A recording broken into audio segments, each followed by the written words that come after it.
महाराष्ट्राच्या विकासासाठी गेलेल्या वाघाची अवस्था ही सर्कशीसारखी झाली आहे अशी टीका नाव न घेता खासदार अमोल कोल्हे यांनी अजित पवार यांच्यावर केली आहे। तर गुडघे टेकवायचे की संघर्ष करायचा, आम्ही संघर्ष निवडला असं देखील कोल्हेंनी म्हटलेलं आहे। तर आक्रोश मोर्चातून कोल्हे यांनी हे टीकास्त्र अजित पवार यांच्यावर डागलेलं आहे।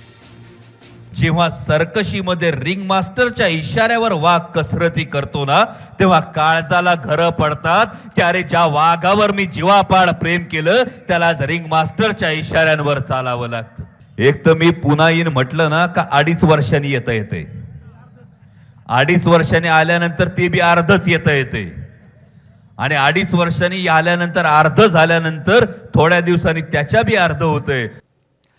दरम्यान अमोल कोल्हे यांनी केलेल्या टीकेला आमदार अमोल मिटकरी यांनी आता जोरदार प्रत्युत्तर दिलंय। अजितदादांची तुलना तुम्ही सर्कशीतल्या वाघाशी करता तेव्हा आपल्या उत्तुंग बुद्धिमत्तेवर मला हसावंसं वाटतं असं मिटकरी यांनी म्हटलेलं आहे। तर कोण सर्कसमधील आणि कोण जंगलातील वाघ आहे हे सर्वांना माहिती आहे असा टोला देखील त्यांनी कोल्हे यांना लगावला आहे।